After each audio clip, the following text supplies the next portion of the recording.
Donald Trump की इंतजामिया ने पूरी दुनिया में बैठी हुई एनजीओज जो यूएस एड के मजे ले रही थी उनके मजे खत्म कर दिए हैं। जी हां, उन्होंने ऑर्डर दिया है कि अभी और इसी वक्त यूएस एड को स्टॉप कर दिया जाए और इस हवाले से वो एक रिव्यू करेंगे कि कौन कौन कैसा काम कर रहा है। 90 दिन के लिए उन्होंने हर तरह की जो यूएस एड होती है, चाहे वो मिलिट्री हो या डेवलपमेंट प्रोग्राम्स के हवाले से हो, वो उन्होंने बंद कर दी है और उन्होंने कहा कि हम एक डिटेल रिव्यू करेंगे। और इस हवाले से जो सेक्रेटरी ऑफ स्टेट है मार्को रूबियो, उन्होंने कहा है कि हम देखेंगे कि कौन कौन से वर्कर्स ठीक काम कर रहे हैं और ये प्रोग्राम अमेरिका फर्स्ट पॉलिसी के तहत एग्जीक्यूट किया जाएगा या नहीं, और हम इसका तायुन बाद में करेंगे कि इसको कैसे लेकर चलना है। इसके अलावा भी आज की इस वीडियो में हम देखेंगे डोनाल्ड ट्रंप के कुछ और बड़े बड़े foreign policy actions, middle east से रिलेटेड, यूक्रेन से रिलेटेड, सऊदी अरेबिया से रिलेटेड, अफगानिस्तान से रिलेटेड, और देखेंगे कि अभी पाकिस्तान का नंबर आया है या नहीं।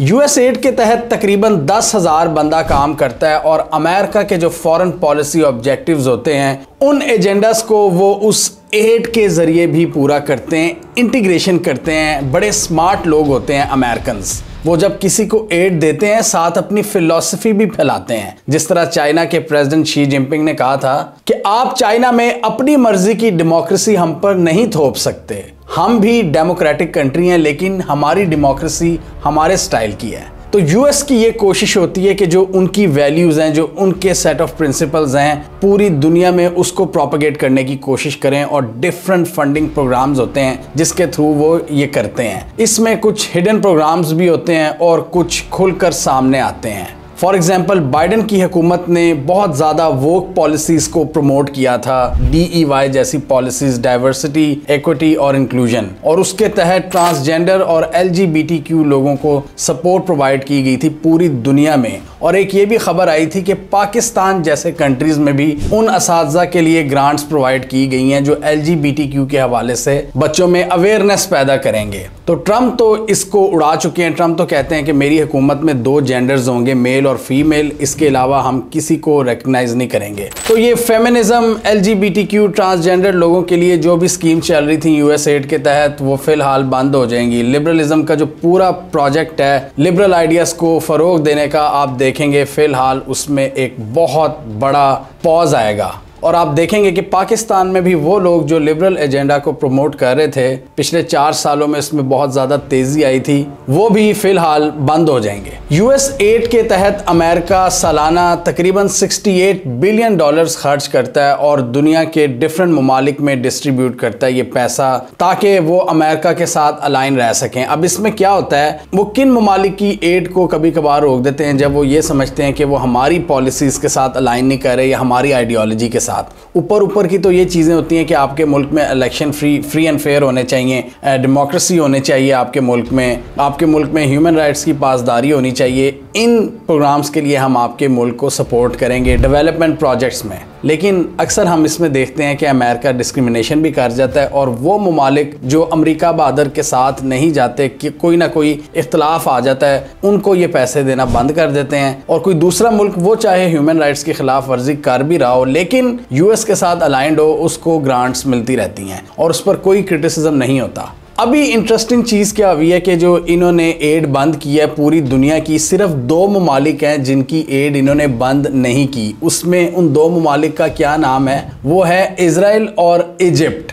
हैरत की बात है कि इजराइल की तो समझ लगती है कि इजराइल के साथ तो उनका एक पुराना एक याराना है, एक उनके बड़े गहरे ताल्लुकात हैं। इजराइल मिडल ईस्ट में एक स्ट्रेटेजिक पार्टनर है अमेरिका बहादुर का। लेकिन मिस्र क्यों, इजिप्ट के लिए ऐसी फैसिलिटी क्यों रखी है डोनाल्ड ट्रंप साहब ने कि उनकी एड बंद नहीं की, वो अभी हमें आगे जाकर समझ लगेगी। हम इसको डिस्कस करेंगे कि इजिप्ट इस प्लान में क्यों शामिल नहीं है। इजिप्ट और इजराइल को, मतलब इजराइल के साथ साथ इजिप्ट को इतना स्पेशल स्टेटस क्यों मिला है। अच्छा, वो कहते हैं कि हमने 90 दिन तक इसको रिव्यू करना है, ये सारे एड प्रोग्राम को, और वर्कर्स को भी जो इसके तहत काम कर रहे हैं। और अगर ट्रंप की अमेरिका फर्स्ट पॉलिसी के तहत इस एड को एग्जीक्यूट नहीं किया जा रहा होगा तो उस प्रोग्राम को परमानेंटली बंद कर देंगे। अभी तो फिलहाल तकरीबन सारे ही प्रोजेक्ट्स को उन्होंने बंद कर दिया है। सिवाय इजराइल और इजिप्ट के। इजराइल को आर्म सप्लाई जारी रखने का इरादा रखता है अमेरिका, उनकी आर्म सप्लाई वगैरह को वो कंटिन्यू रखेंगे। इसके अलावा मिस्र को भी वो मिलिटरीली सपोर्ट जारी रखेंगे। इसमें कुछ डेवलपमेंट प्रोजेक्ट्स भी होते हैं, जैसे अफ्रीका के कुछ ममालिक में साफ़ पानी के प्रोग्राम होते हैं, पीने का पानी, सैनिटेशन और शेल्टर से रिलेटेड। और इस हवाले से फूड असिस्टेंस के कुछ प्रोग्राम्स हैं जिनको बैन नहीं किया गया, जैसे अफ्रीका के कुछ वॉर टॉर्न कंट्रीज सूडान वगैरह में, वहाँ पे कुछ डेवलपमेंट प्रोजेक्ट्स को बंद नहीं किया गया और गजा के कुछ इमरजेंसी फूड असिस्टेंस प्रोग्राम्स को जारी रखा गया है। लेकिन इजराइल और इजिप्ट के लिए फॉरेन मिलिट्री फाइनेंसिंग को कंटिन्यू किया गया है।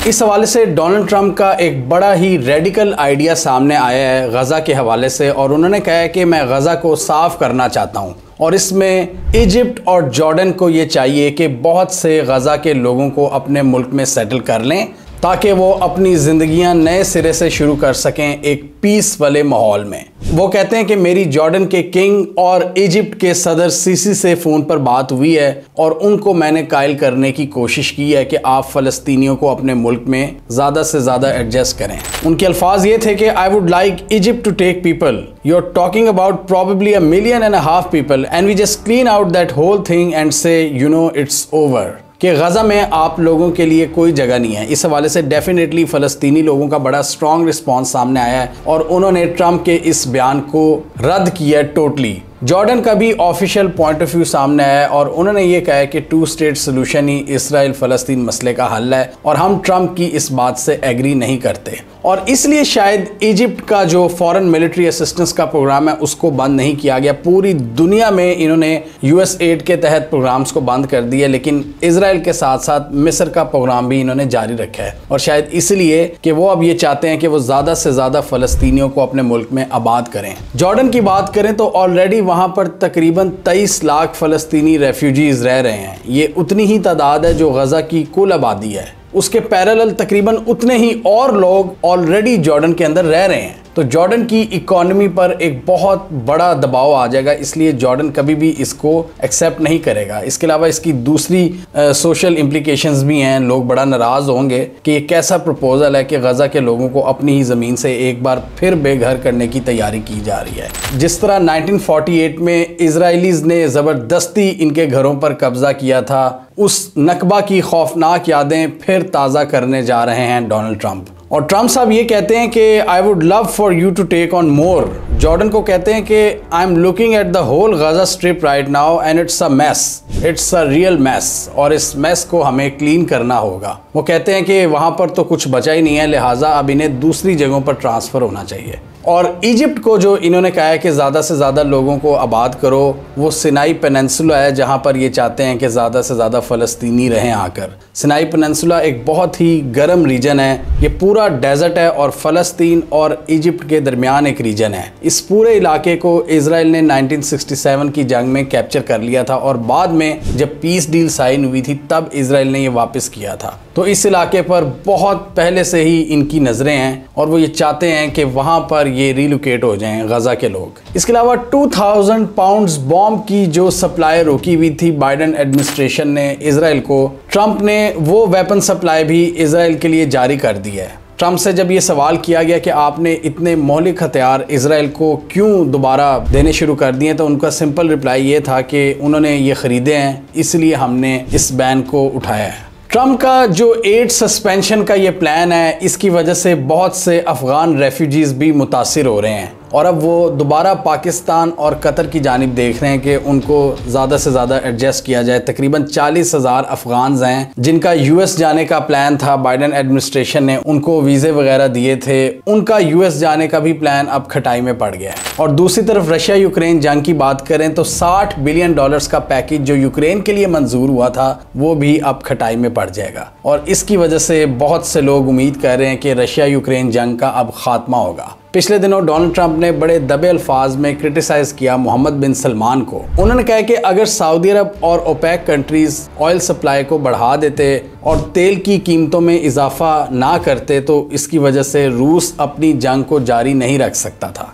उन्होंने कहा कि मैं इस हवाले से मोहम्मद बिन सलमान से बात करूंगा कि आप ऑयल सप्लाईज में इजाफा करें। इससे पहले हमने अपनी वीडियोस में 2 से 3 बार डिस्कस किया था पिछले 3 सालों में कि किस तरह मोहम्मद बिन सलमान ने बाइडन को मुंह पे इनकार किया कि हम ऑयल सप्लाईज नहीं बढ़ाएंगे। इसकी वजह से ऑयल की कीमतें थोड़ी ऊपर रहेंगी और इस वजह से बहुत से एक्सपर्ट्स ये मानते हैं कि ऑयल की कीमतों में इजाफे की वजह से रशिया को बहुत ज़्यादा फ़ायदा हुआ और उसने अपनी इस मिलिट्री कैंपेन को फाइनेंस किया उसी ऑयल सप्लाईज से। वो चाइना को बेचते रहे ऑयल, वो मिडल ईस्ट के साथ अपने मामला तय करते रहे, वो इंडिया को बेचते रहे, वो पाकिस्तान वगैरह को भी थोड़ा बहुत ऑयल देते रहे और ज़्यादा ऑयल प्राइसेस की वजह से बहुत ज़्यादा रेवेन्यूज़ कमाते रहे। रशिया यूक्रेन जंग के 3 से 4 माह बाद हमने एक वीडियो बनाई थी, उसमें हमने देखा था कि किस तरह रशिया डेली का तकरीबन $1 बिलियन कमा रहा था सिर्फ तेल बेचकर। और उस वक्त पूरी दुनिया में ऑयल प्राइसेस का क्या हाल था 2022 में, आपको याद ही होगा। पाकिस्तान में 150 से 250 तक चली गई थी प्राइसेस विद इन वीक्स। तो ये बात इस्टेब्लिश है कि ओपेक प्लस कंट्रीज़ ने ऑयल सप्लाईज को ज़्यादा नहीं बढ़ाया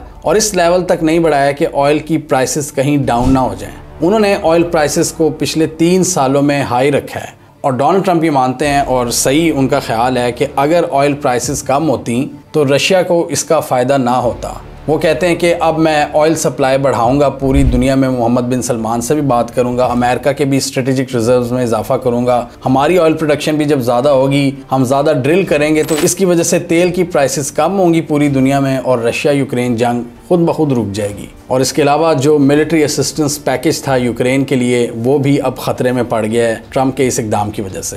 लास्ट टर्म में हमने देखा था कि MBS के साथ इनके बड़े ज़बरदस्त ताल्लुकात थे। मोहम्मद बिन सलमान ने बिलियंस ऑफ डॉलर्स का असलहा ख़रीदा था ट्रंप से और इनकी बड़ी अच्छी दोस्ती भी थी। बाइडन ने जितना बुरा भला कहा था मोहम्मद बिन सलमान को खशोजी के मामले में, ट्रंप ने बहुत ज़्यादा मदद की मोहम्मद बिन सलमान की कि वो उस क्राइसिस से निकलें और वो मामला बिल्कुल अब दब चुका है, तो इनकी बड़ी अच्छी बनती है। लेकिन अब डोनाल्ड ट्रंप की तवक्कुआत हैं सऊदी अरब से और मोहम्मद बिन सलमान से। मोहम्मद बिन सलमान ने भी इनको खुश करने के लिए एक मैसेज तो दे दिया है कि हम $600 बिलियन की इन्वेस्टमेंट करेंगे अमेरिका में। सऊदी अरेबिया ने ना सिर्फ ऑयल इंडस्ट्री में इन्वेस्टमेंट करनी है अमेरिका में, बल्कि बहुत सी जो अमेरिका की स्पोर्ट्स हैं वहाँ पर भी अब सऊदी इन्वेस्टर्स छा रहे हैं और वो अमेरिका की जो टॉप स्पोर्ट्स कंपनीज हैं उनको बाय कर रहे हैं। इसके अलावा दूसरे भी टेक्नोलॉजी के प्रोग्राम्स हैं जहाँ पर सऊदी अरब इन्वेस्ट कर रहा है। इंफ्रास्ट्रक्चर प्रोग्राम्स में भी उनकी कंपनी सामने आ रही हैं और बदले में सऊदी अरब को अमेरिका से क्या चाहिए होता है? बड़ी मिकदार में असलहा।